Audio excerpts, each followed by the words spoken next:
Welcome to Journaling with Nature, the podcast for those who want to turn curiosity into wonder, a pencil sketch into a rabbit hole of discovery, a moment of stillness into a life full of joy. I'm your host, Bethan Burton. Let's open the pages of our nature journals and explore this world together. Hello, this is episode 96. Today we have a special treat because Dr. Ali Foxon is here again. I spoke with Ali way back at the beginning of the podcast project about green sketching, what it is, and why she started this movement. And this time we're talking about her new book, which has been published this year. The book is called The Green Sketching Handbook: Relax, Unwind, and Reconnect with Nature. Ali gently encourages us to look for joy in nature and use creativity as a way to increase well-being and connect with our place. In our conversation, we spoke about green sketching and how it's different from other creative genres, what it was like to write a book in the middle of a pandemic, and ways that joy, gratitude, and love combine and underpin our connection with nature. Let's listen.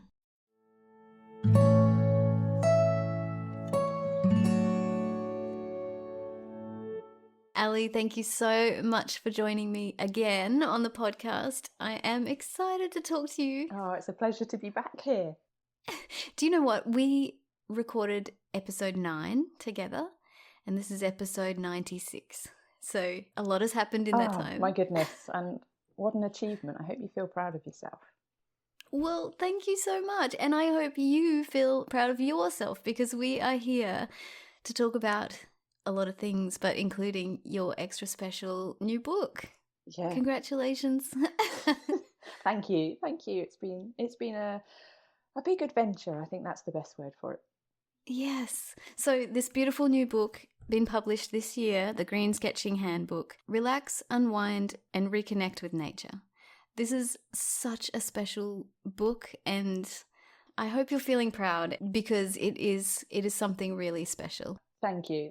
I do feel so proud, because you have an idea and a dream that you might be able to do something, and when you actually get to hold a physical copy in your hand, it's a special moment. It is. Yes.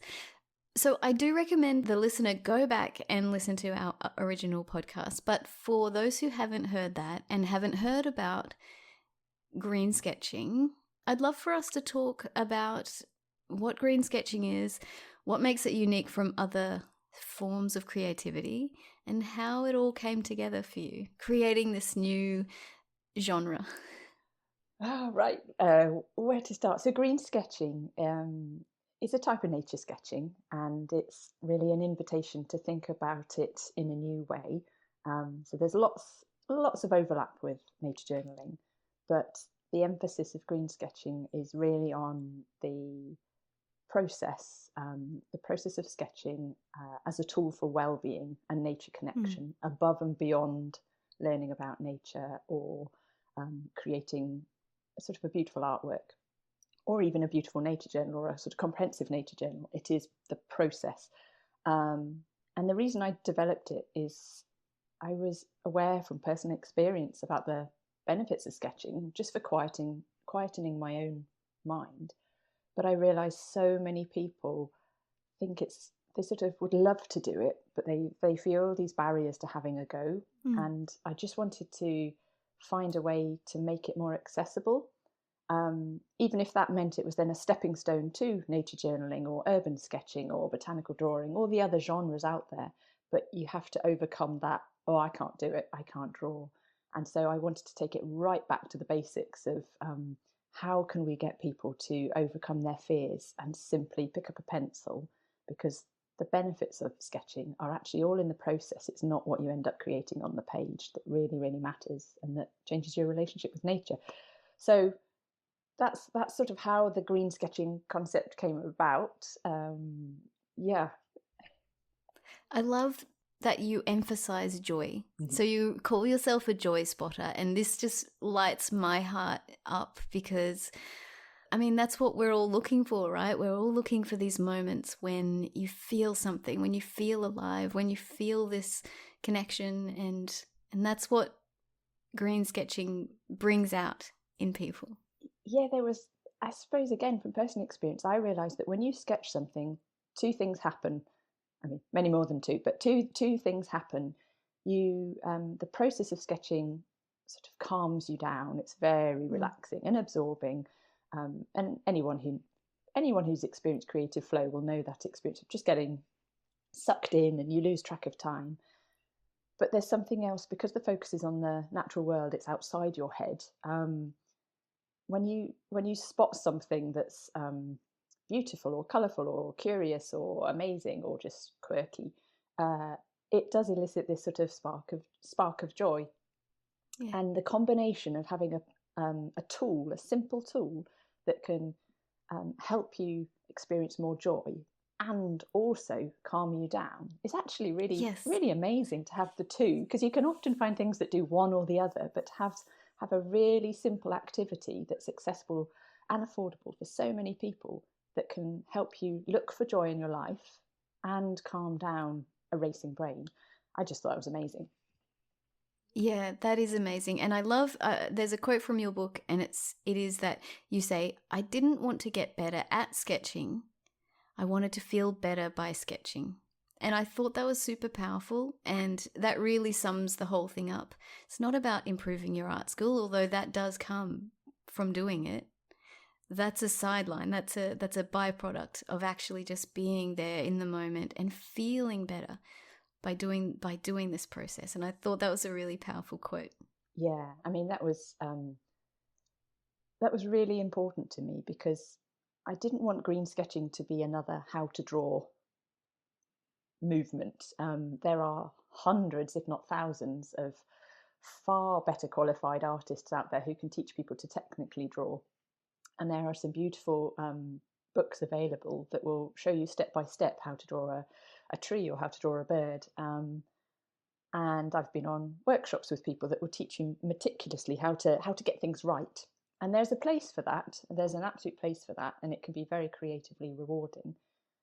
But for me, and I found sometimes that created a sense of having to get to a certain standard, or measuring yourself and comparing yourself. And it's very easy to then feel a bit inadequate if a drawing goes wrong and it doesn't look like the one you're trying to copy or emulate. And for me, when I started sketching, it was ever such a informal, incomplete process, because I think, as we discussed before, my son was a baby, he wasn't sleeping, so half the time my sketches didn't get finished, and it really was about the process, and I didn't have time to be precious, and I wasn't showing anyone. And it was this awareness that it didn't matter, it made me feel good. And it was so different from previous creative efforts that were, does this look good enough? So I really wanted to distinguish from the sort of process from the artwork. Yeah, and in fact, you caution people from sharing. Don't forbid it, of course, but you say just share with caution. Yeah. Because then it changes it into something else, doesn't it? It really does. And because I've worked as an artist as well, and done commissions, and sold my artwork to local shops and galleries, and sold paintings overseas, I'm well aware of the part of our sort of creative brain that wants to please other people and create something that other people enjoy. And it's wonderful when people like your artwork, but it's a very fragile line between feeling excited and pleased and soaking up the praise. But the flip side of that, as we all know, is feeling a bit disappointed if somebody doesn't like it, or worrying whether a commission will go down well. And it's not relaxing. It's not always relaxing if your artistic output is based on external approval. And it's both the fear of criticism or the sort of desire for their praise. And if you're sort of honest with yourself and take a step back, you go, that's always going to be contingent on other people's opinions. Whereas if you just focus on the process for yourself and how it makes you feel, and the best way to do that is to stop worrying about what other people will see. And the easiest way to do that is to stop showing it to them. So, of course, I don't want to stop anyone sharing work that they're proud of, but just think twice about the motivation and be conscious of it. Yeah. I was going to ask you about why you think creativity and nature go so well together. And I wonder if it goes back to what you said about joy and calm. What do you think it is? Why are these two things so perfectly matched? Oh, that's a massive question. I don't know. Maybe it's because the natural world. Oh, I'm going to say something really sort of cliche, but maybe it's because it's this source of endless and changing inspiration. Yeah. So nothing is Yeah. static. So you see the light changes. Obviously, the seasons change. There's always something new, and novelty sparks ideas, and novelty sparks new reactions. So maybe it's the changing environment, but plus the beauty, just the aesthetics of beautiful color combinations and shapes, and maybe that fuels our creativity, because you need positive emotion for creativity. So if you've got joy, that's a source of positive emotion. So maybe it puts us in a relaxed, open frame of mind. I wonder, I believe, and I wonder about your thoughts on this, I believe that everybody is creative. I think it's inbuilt in humans. And whether someone comes along and says, oh, I don't have a creative bone in my body, I've heard people say that before, but I disagree. I think that person probably has a flair for cooking or even mechanics, or, I think that humans are innately creative, and also nature is innate in us. Like these two things that are part of us together seems to create magic. No, I agree. I think everyone can be creative in their own way. And one of the key themes of green sketching actually is that I want people to find their own way of sketching. I don't do demonstrations. I don't teach my way. I don't want people to follow step-by-step demonstrations, because some people, their idea of creativity will be perhaps a cliche, fluid brushstrokes and bold lines, and something that sort of everyone would recognize as creative, whereas somebody else's might be incredibly methodical, accurate sketches of something. And when you recognize that the way we interpret the world is so unique, but also the way we put our marks down on paper is also so unique, it can be very empowering and stop that sort of feeling of doubt and have I done something wrong. So I completely agree, and I think there's the old way of creativity means you're good at art, and actually creativity is ideas and making connections and responding to stimulus. So yes, everyone can be creative in their own way, and it's about feeling confident to explore what that might be.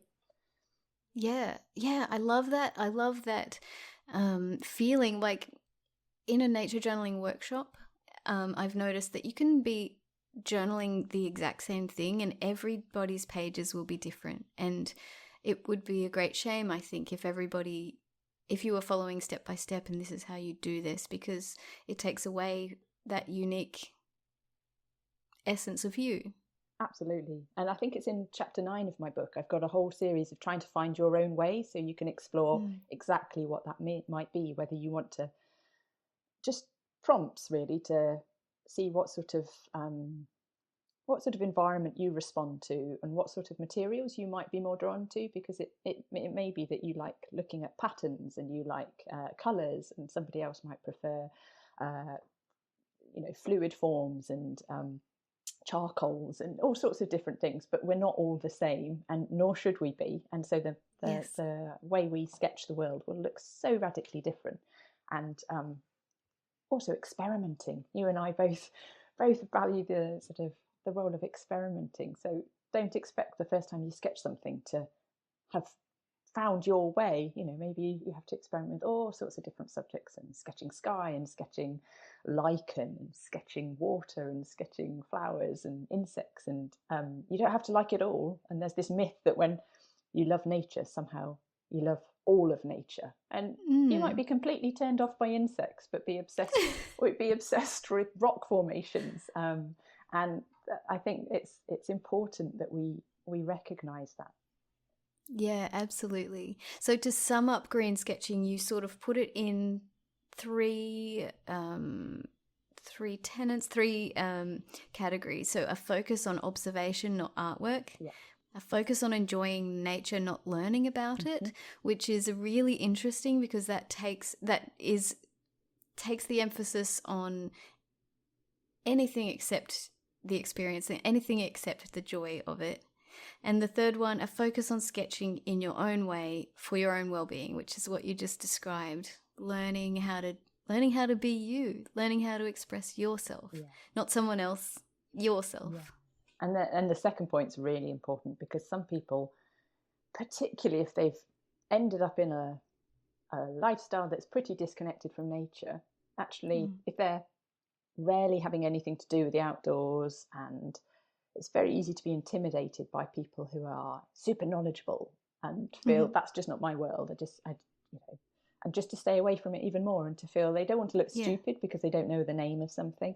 But when it comes to the research on nature connection and helping people have a closer relationship with nature, it's really clear that the knowledge is irrelevant. Well, not irrelevant, but it's secondary to your emotional response to nature. So we all have an equal right to have an emotional response to nature, and it doesn't matter at all whether we understand what we're looking at, as long as we just feel our sort of response to it.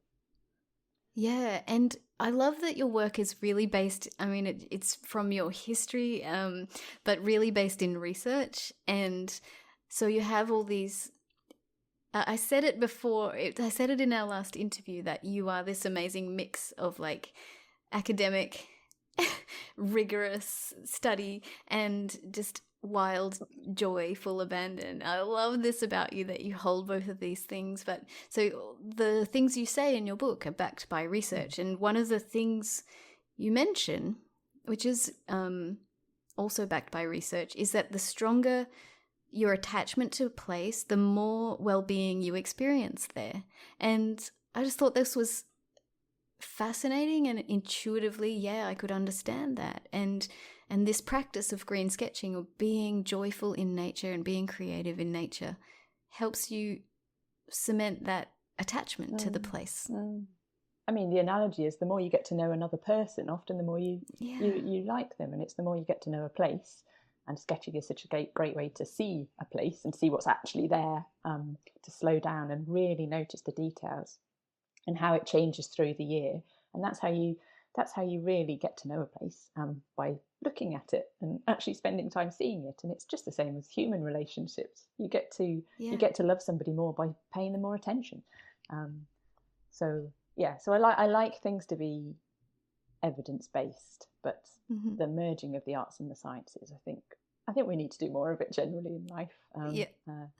Sometimes you feel like you're jack of all trades, but sometimes when it actually all integrates, it's great. Absolutely.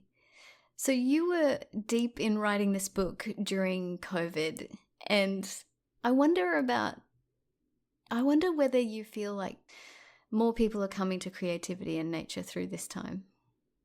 I think that's probably. I think so many people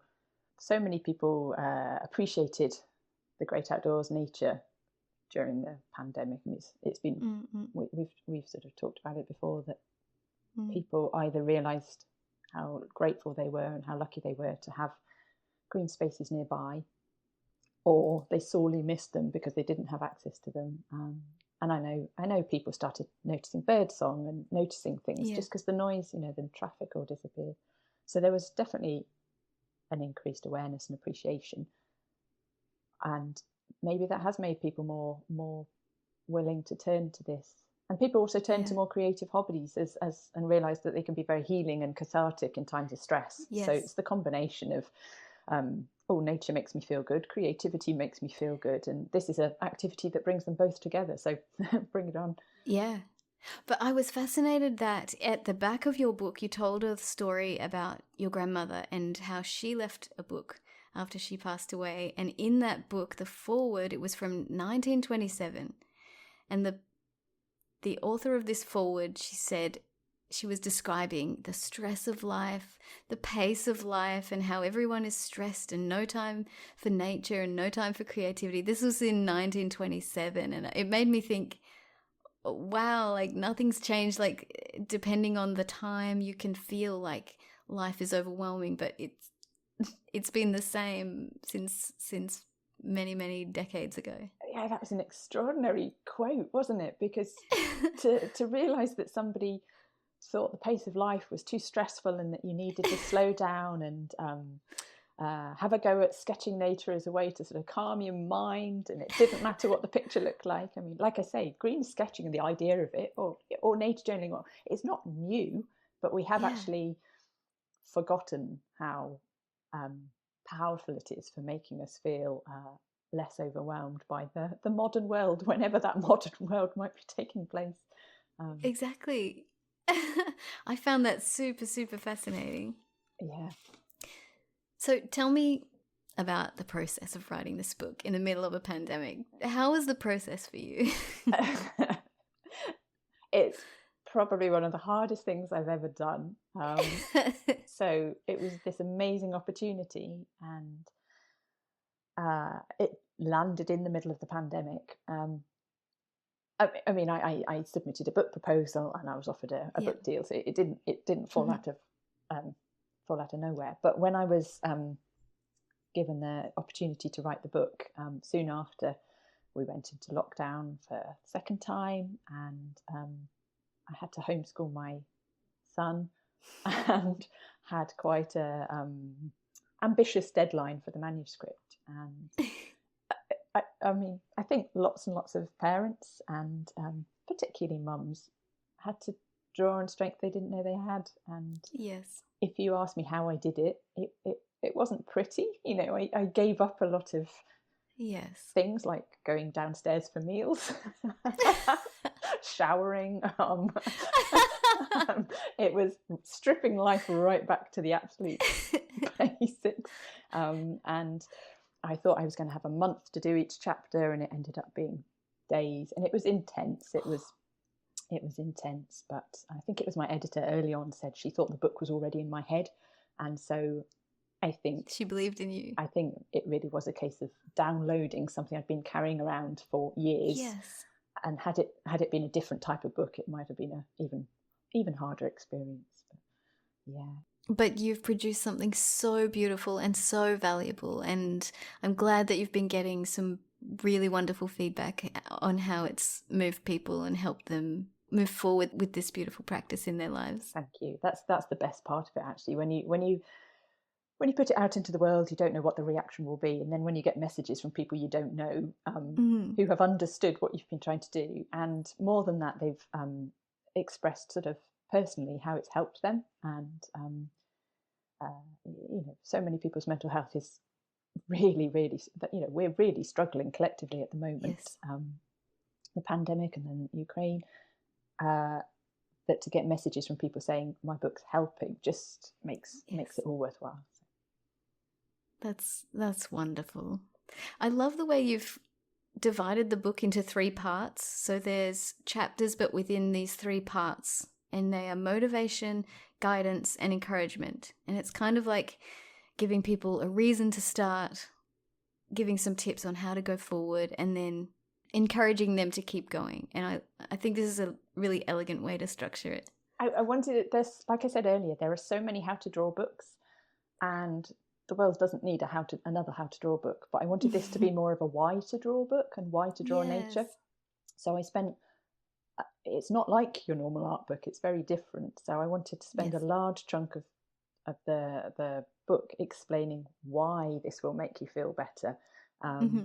Because I think all of us, when we're changing habits or adopting new habits, if we understand why we're doing it, we're so much more likely to persist with it, because it's hard to start off with when you're creating a new habit or building confidence. So I really wanted people to get why this will help them, why it's worth pushing past those early feelings of discomfort and doubt, and then to the middle section, I didn't want to overwhelm people too quickly, because I think a lot of drawing books, you start off with one simple exercise and then very quickly it's moved on. and you can't keep up, Yes. and so I found this, you stop. So one minute you're doing just shading a little square, and the next minute you're trying to do a portrait or something, and it's very easy to have something that was meant to build your confidence completely shatter it. So I wanted to walk people through in step by step and almost dwell on that beginner stage of and keeping it very, very simple, so that there was always, so everyone felt comfortable really and could go at their own pace, but it was never overwhelming. And then the final part is just how to actually make this a reality, because it's so easy to find out something's good for you and have a quick go, but actually how can we embed this into day-to-day life depending on your circumstances, and recognizing that we all are living very different lives. So that was the plan. Yes.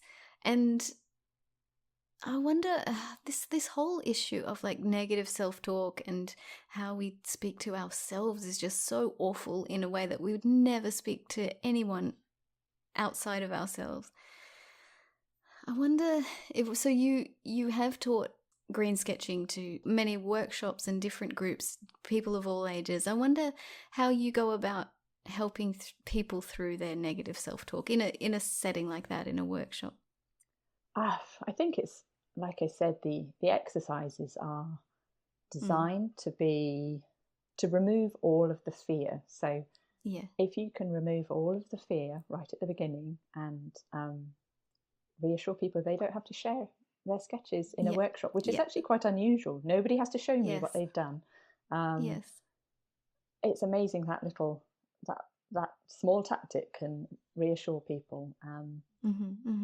And then I think another one is just my own empathy. I know what it feels like to doubt yourself or to worry that it's not good enough. So I think it makes a huge difference if you can see yourself reflected in them, because you know what they're worrying about before they've even realised it.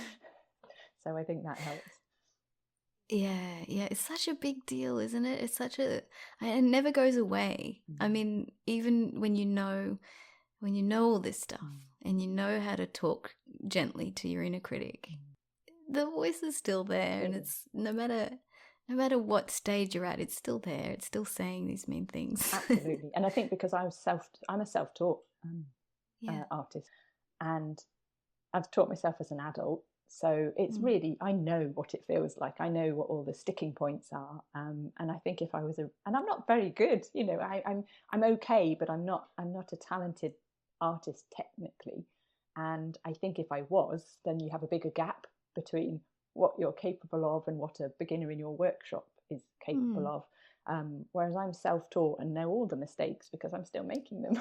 So it makes it... I think your work has such a beautiful feeling to it, and I would disagree with what you just said, because I think your work is beautiful and alive, but I do understand what you're saying. Like if you're a botanical artist who does everything with incredible precision, and that really does sort of widen the gap between you and the beginner. But I also like sometimes, my sketchbooks are very private, and I encourage everybody to keep their sketchbooks private for the reasons we discussed earlier. But sometimes if someone is really struggling in a workshop with perfectionism and the sort of inner critic, I'll show them that 10% of my sketches will be what you end up seeing online or in the book. Yes. Look at the rest of them. They're so messy. I've started them, not finished them. I've just put a cross through that one. That's they're a complete jumble, and that's the reality. And we've talked before about the problems with Instagram, but all of us probably ought to be showing a lot more of those messy sketches to make it more real, because when we just share the good stuff, it elevates people's false expectations of what they'll be able to do. Yeah, absolutely. I nature journal with my son, and I have done since he was born. He's 5 years old now. As soon as he could sit up and hold a paintbrush, we were outside together, splashing paint around, and he couldn't represent what he was seeing, but now he does. And but he's very conscious of what I create, and he looks at what he creates, and he looks back at what I create. And when he says, he looks down at mine, and if I've made a quote unquote mistake, if I've gone out the lines, he's like, yes, I love it when you go outside the lines. Yeah. And it's that same thing. Like, you don't want everything to be perfect because it's not perfect in life. And also I feel like if I was to make like perfect pictures in my journal, not that I do and I don't strive for that, but it makes him feel uncomfortable. Yeah. So I'm really happy like splashing paint and making a mess in my journal because it makes him feel comfortable. Absolutely. I've had the same experience with my son. If I do something that looks too, like you say, too good, it discourages him from having a go. So I'm always trying to show him that those first few lines, they're observational, like they're the way you're seeing, and then you're seeing, it's the growth mindset, you're seeing it one way and then you're sort of improving the way you're seeing it, and then maybe third, fourth, fifth time you might see exactly how it is, but you needed those first few lines to get it in the right place. They're not wrong, they're just the way your brain is slowly figuring out what is, feels better. John Muir-Laws calls those first marks sacrificial pancakes. And the idea is that when you make pancakes, the first few are all twisted and weird and you maybe toss them out or just munch on them while you're doing the rest. But you don't get into the flow of making pancakes until you've passed the first few, and you don't get into the flow of observing and drawing until you've made some wobbly marks. Oh, we've got Wimbledon, it's like doing a serve over, you have to do a few serves just to warm up, and it's you're never going to get your best serves the first time you pick up your racket. So it's just being kind to ourselves, because if you stop at that stage, it's ridiculous, isn't it, to sort of give up then. You're like, well, everybody's looks messy to start off with. You dedicate several pages of the book to reasons to love sketching, and you've included things like sketching in nature helps us see more, helps us remember, helps us slow down. But the one on that list that really caught my attention was sketching helps you reconnect with your body. And I think this is such a powerful thing. And you talk about green sketching being a multi-sensory interaction, and I love this idea because I often do this for myself and in my teaching about sensing things and going through the senses and experiencing that. And also you write about it being like this multi-sensory thing with the hand and the eye connecting and the mind and the heart all together. And you write this lovely word, and I saw it come up again a couple of times in your book, and it is embodied. And I think this is a really juicy, wonderful, expressive word. Embodied. That just really stood out to me, that this process is an embodied connection. Absolutely. And I think embodiment, I'm not an expert in any shape or form, but people are becoming more aware that so many of our problems are because we're stuck in our heads, and we value what's going on in our heads more than what's going on in our bodies. And they're not separate, and we need to link them and be aware that they are linked. But we try to solve so many of our problems through our mind, and a lot of healing practices accept that actually healing will come from the body first, and you can heal the mind through the body. And you might think, oh, what's this got to do with drawing? But actually it's not. It's a subtle thing, but linking our hands and our eyes and our minds together is a powerful embodiment practice. And when you realize that the hand isn't following the eyes, but the hand is actually leading the eyes and showing you how to see more, I think it's absolutely fascinating. And then once you tune into this and explore it, it's you realize that that's part of why it sort of calms you and it slows you down. And then you can experiment with different sizes of paper, and again, different mediums that feel tactile, or and really explore how it feels to draw in your body, and how to respond to what you're seeing through your body as well as your mind. So.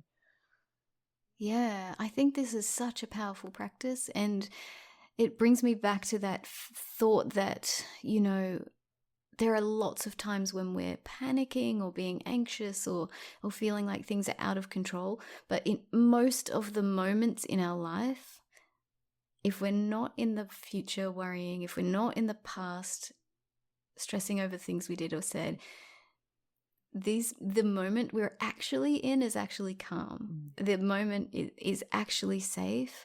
And if you can come back, and the best way is through the body, through the breath, or through like sensory awareness.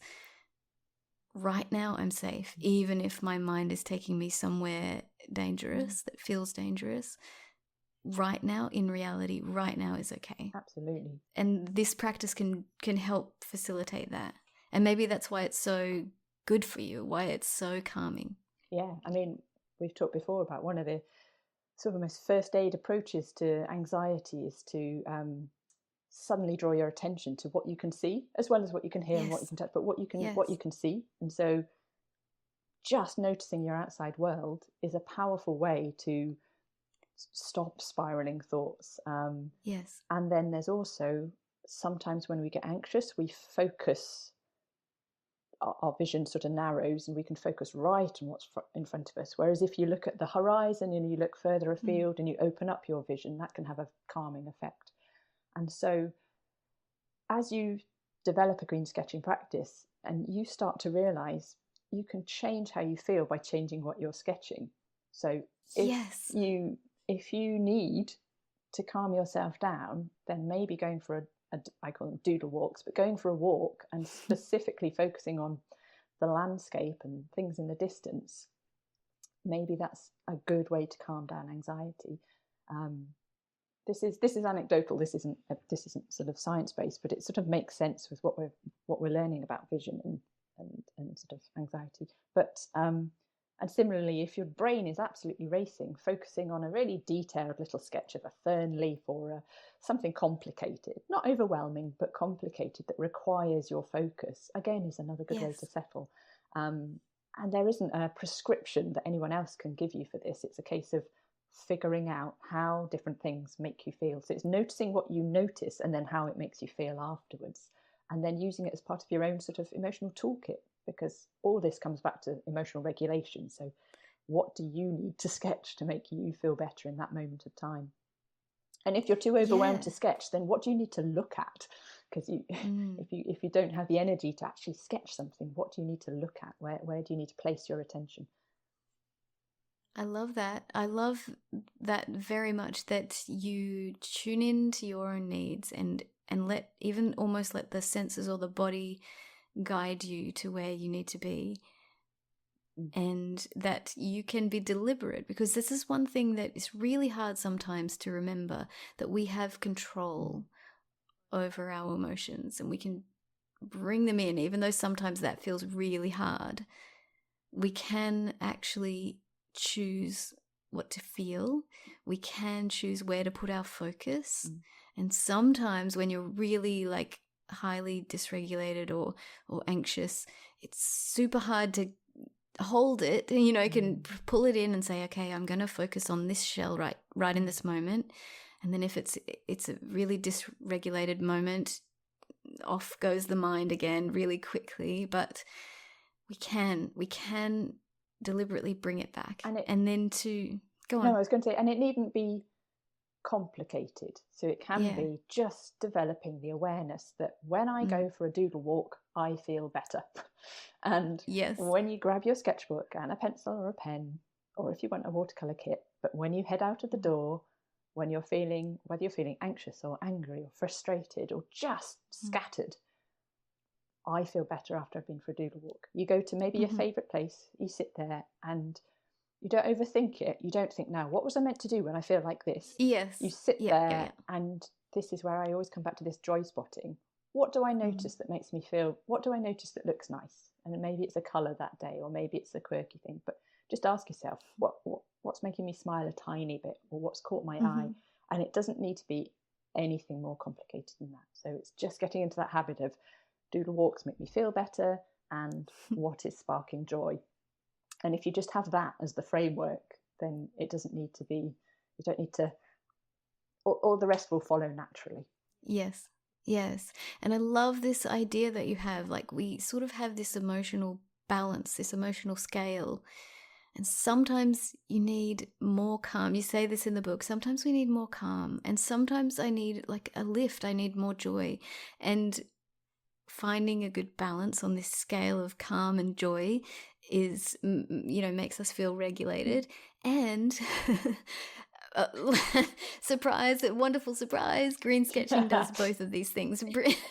Yeah, Brings more joy and more calm. I'm not sure it would be, but it made so much sense to me that if we're not talking about, feel like we need a disclaimer here. We're not talking about serious mental health challenges that require medical help and assistance. We're talking about the everyday struggles that we all have, that we try to cope with by ourselves. And for me personally, if I get stressed or anxious, that's my nervous system speeding up. It's the sympathetic nervous system, and I need to calm myself down. So that's when the process of sketching just calms you down. But that's it doesn't matter whether it's anxiety or stress or anger. You need to calm down. You need to come back to your center. But the other way is sometimes you feel really flat and you feel you're really exhausted and you feel maybe a bit depressed or a bit unmotivated and you're just lacking energy. And that's where you need a good injection of joy. And you find, whatever your own personal environment is, but in spring it might be, I'm going to go and seek out the blossom, or I'm going to the beach, or I'm going to wherever it is that just gives you that lift and it sort of energizes you. But it's recognizing that mental health is very complicated, but for a lot of us it's just, have we become too stressed and anxious and angry, or have we become a bit flat, low, despondent? And the problems is when you go too far to the extremes, and if we can find ways to regulate and come back to the center, then we can help ourselves, can't we? Yeah, and the solution for both is the same solution, which is very elegant. Yes. There were, our problems are, sadly we can't solve everything with green sketching, but I do think it can help. I think there are very few situations. I think so too. So, I had a doctor's appointment the day before publication day, and I was so nervous about it. It was, I had a surgical procedure and I was so nervous. And I was in the waiting room and there were no mobile phones allowed. And so on the way in, I knew this was going to happen. So I picked up some blossom on the way in, and I sketched a single flower of blossom while I waited for the 15 minutes before I went in. And it worked. It kept my, very, very real anxiety in check for that time when you weren't allowed to stare at your phone. And and so you can have that, but you can also have going to the beach and having an amazing time with your family and just wanting to remember the moment in more detail. And we haven't really touched on that, but we probably did in the last podcast. But sketching is such a way to sort of embed a vivid memory. But one's a joyful experience and one's an anxious experience, but the sketching was the way to cope with both.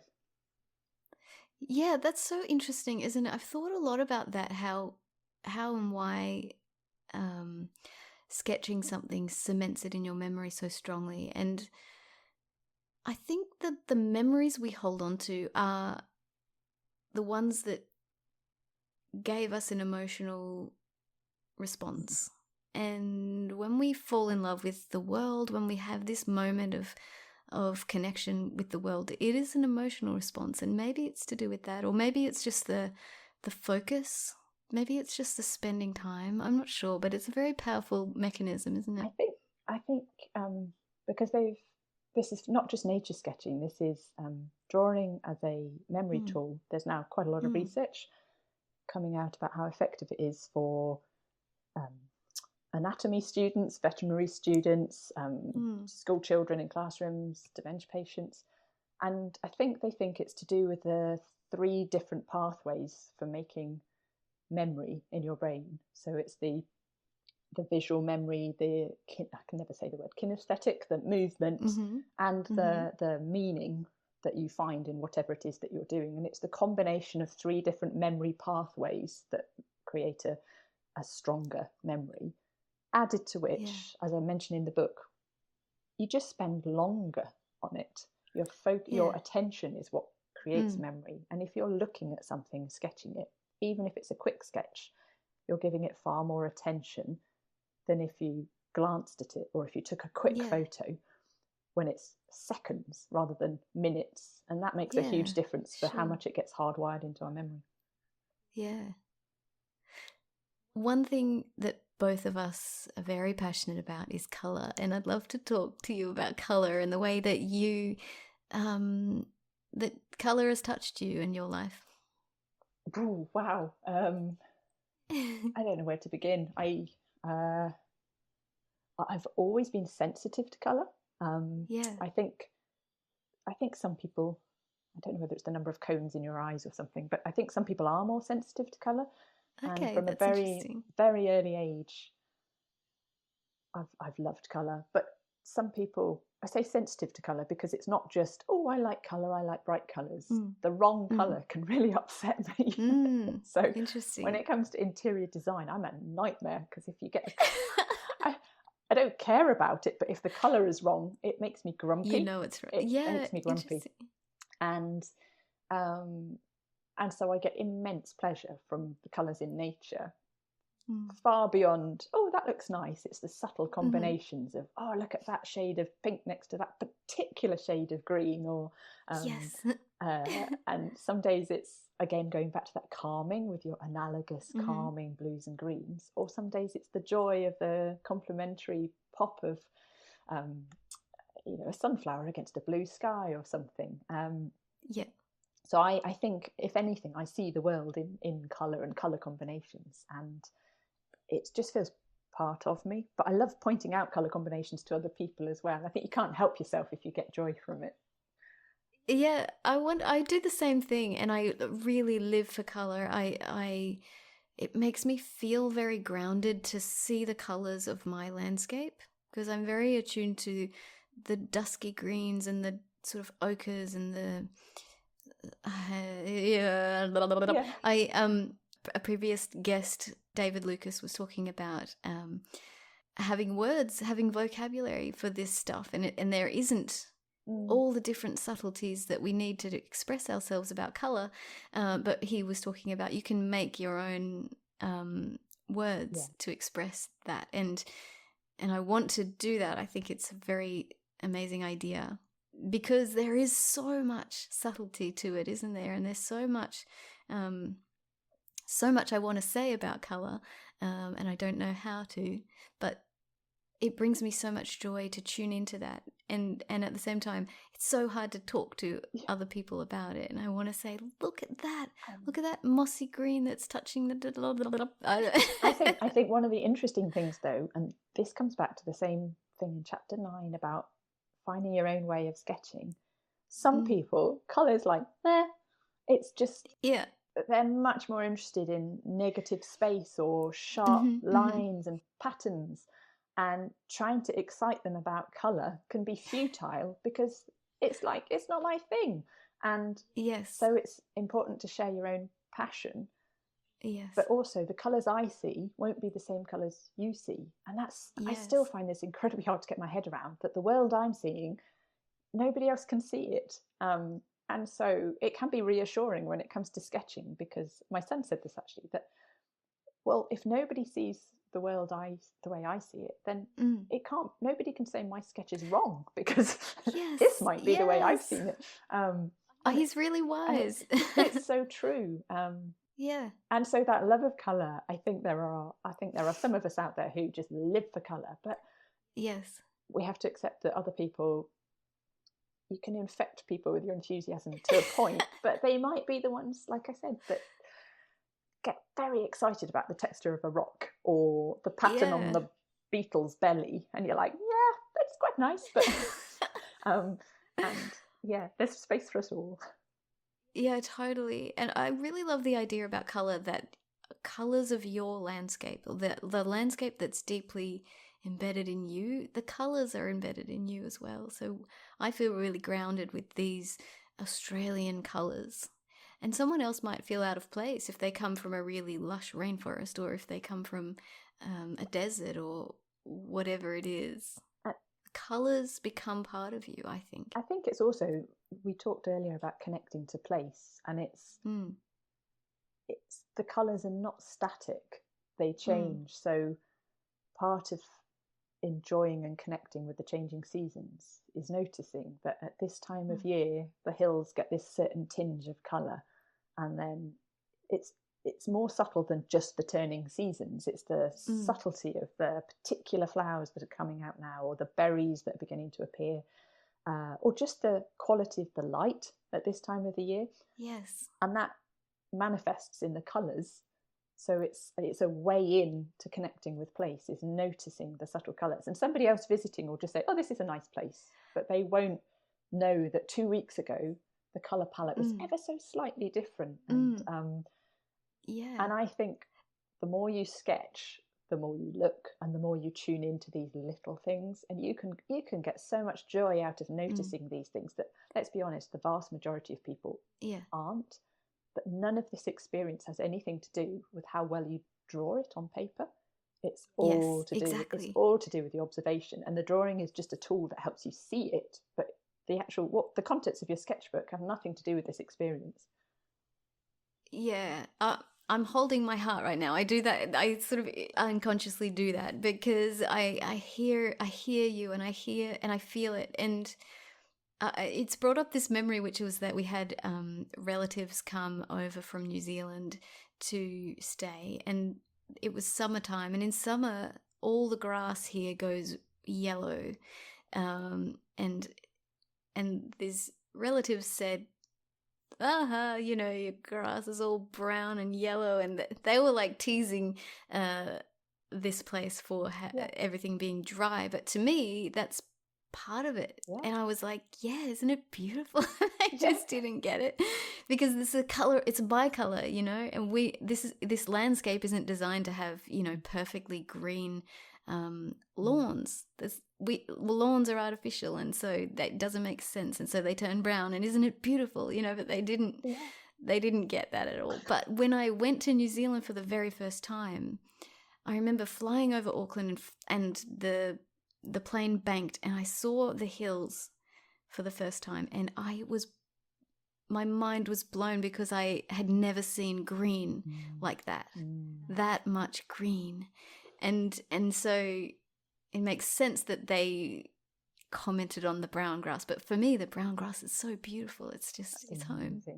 I've been known. My love of colour is such that I've been known to pick a holiday destination based on the colour. So I can't remember. I don't think we'd spoken last time, but last year we went to the Outer Hebrides in Scotland. Oh wow! And I just wanted. What are the colours there? I just wanted to go there to see the turquoise water, which is almost my goodness, almost tropical, but it's it's northwest Scotland. It's not tropical. I mean, it's the Gulf Stream. it's the Gulf Stream, so you can swim in the sea, and obviously with climate change, it's getting warmer, but it's still northwest Scotland, and yet the colours there are just beautiful. They're pure. They're unique for the UK at least. And I went there, and it was like just being enveloped in these sort of turquoises and these greens and the wildflowers, the splashes of pink. And honestly, I went there to see the colour and felt happy because I'd seen the colour rather than the particular landscape or the shape of the beaches or anything. It was, the colour. So, but the more you do this, the more you find out what makes you happy. Yeah, absolutely. And that's what the book is all about, tuning into what makes you happy, not someone else, finding your style and your joy. And your relationship with nature. That's what's underpinning all of this is your relationship with your tried ground where you live is very different from your relatives in New Zealand. And my desire to go to Scotland to see turquoise will be very different from my neighbours who might be wanting to go to Spain to do something else. I really strongly believe that this process of figuring it all out, connecting, learning your relationship is a life's work. Absolutely. And it's wonderful if you can be in one place and like get to know that place really deeply, but it doesn't matter. I feel like our world is our world, and wherever we are, our life's work can be connecting. Well, actually, green sketching is a brilliant thing to do if you've moved somewhere and you're missing home and you're feeling really disconnected, because it can make you feel like you belong to a new place, even if you've got no other connection. When you go out and you start sketching it and seeing how your little patch, even if it's an urban environment, but how you start connecting with what you can see, all of a sudden it doesn't feel so strange and unfamiliar, and it can really help. Just, I mean, even sort of where I live now, we moved house, not far, but we moved house last summer, and just getting to know our patch, that's an ongoing process. I love it. I love it so much. Towards the end of the book, you talk about how some challenges, and you say this isn't always easy. Life is complicated, but it's possible. And I love that you sort of even go through and list some of the challenges and how you might overcome them. And one of the things that I loved was that you talk about when it's cold, when it's windy, when it's hot and sunny, all these things that you might face. And I was thinking, for me, it's interesting because in a lot of places with a lot of people that I talk to, winter is the time when they sort of retreat and it's hard to go out and sketch. But for me, summer is that time because it's scorching hot and you just want to be inside under the fan. But it's not always easy, but it's possible. And I think that this part of the book is really lovely.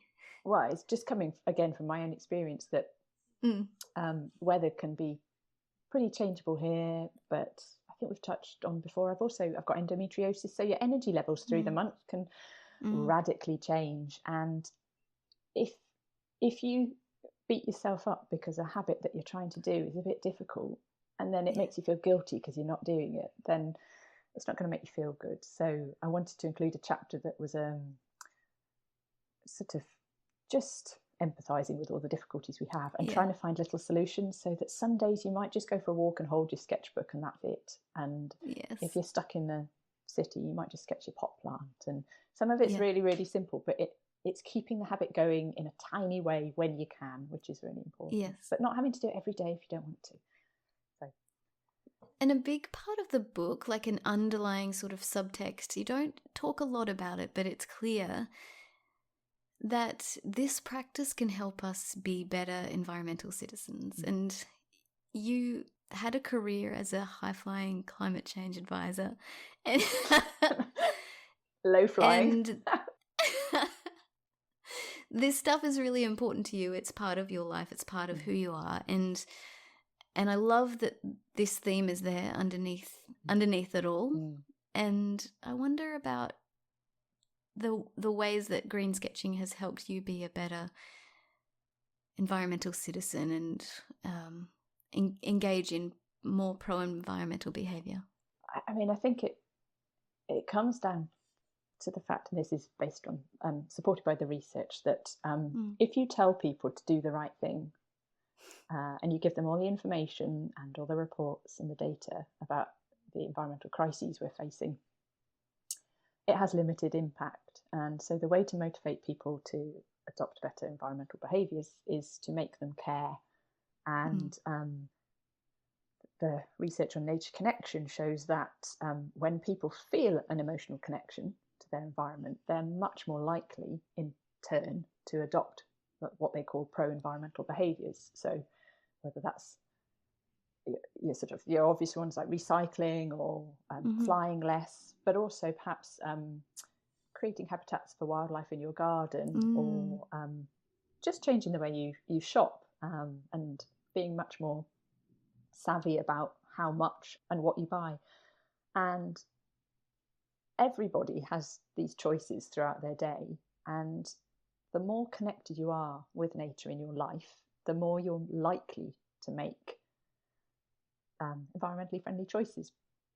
And I found that I used to work in the environment sector. I don't think I was high flying, but I was I was working with plenty of other high flyers, and it was it was really interesting that when I was working at the front line of some of the research and the policy work, I was stuck indoors. I was staring at computer screens the whole time. I was in boardroom meetings, and on an individual level, I knew all the stuff, but I wasn't translating it into my day-to-day behaviour. I was still booking flights to go on nice holidays and weekends away somewhere in Europe.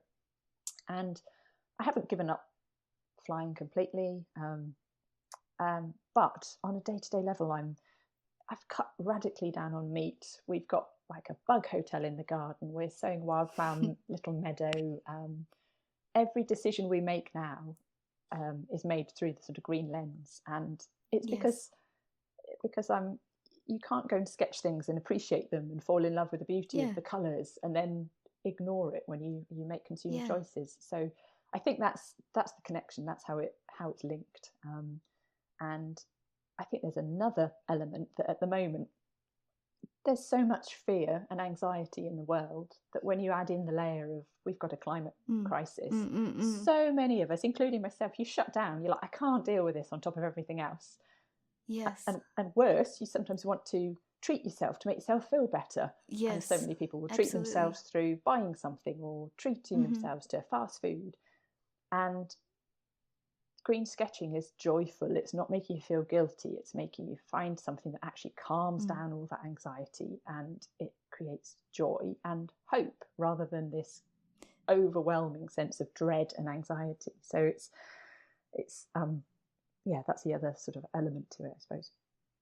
Yeah, and it connects you with things no matter how broken, no matter how fragmented, like I'm thinking about weeds. There's lots of weeds in our environment. Here we live adjacent to a beautiful subtropical rainforest, and in a lot of those areas where the urban meets the rainforest, there's weeds galore, and yet sitting with this imperfect, fragmented landscape, you find beauty and you find calm. It's easy to worry about that stuff, and I think it is important to keep those things in our mind. It is important not to worry, but to be proactive and to know what needs to be done, and at the same time sitting with the imperfect and enjoying it anyways can be precious. Yeah, absolutely. And I think also a lot of people at the forefront of the climate change work in particular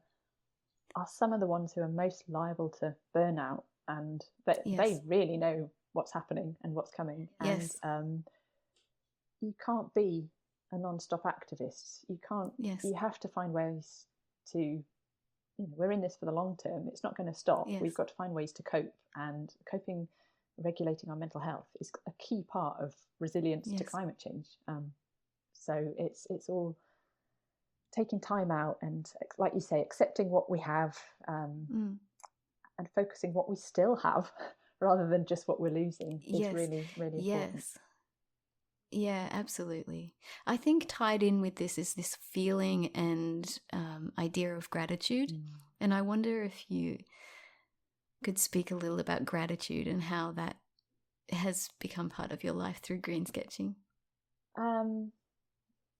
I think there's just a close relationship with joy and gratitude, and gratitude is a wonderful antidote to anxiety. It's very hard to be in a spiral of worry when you just pivot it into the at least, so let's take the climate change.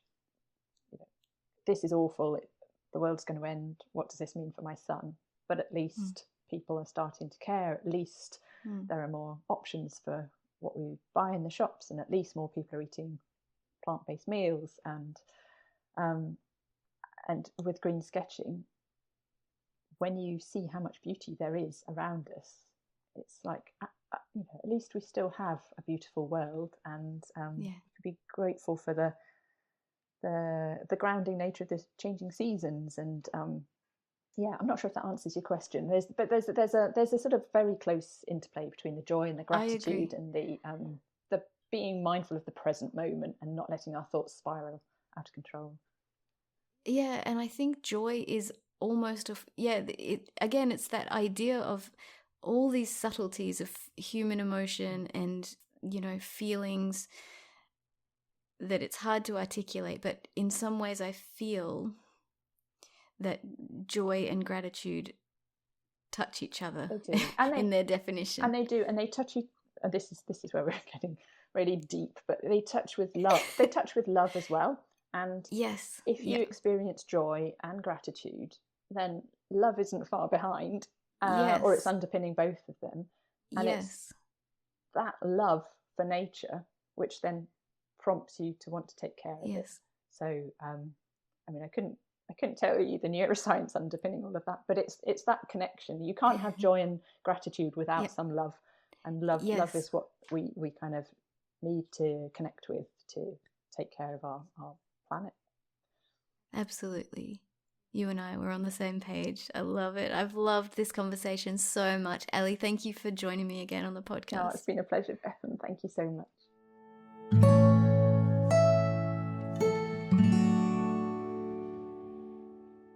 I hope you enjoyed this conversation with Ali.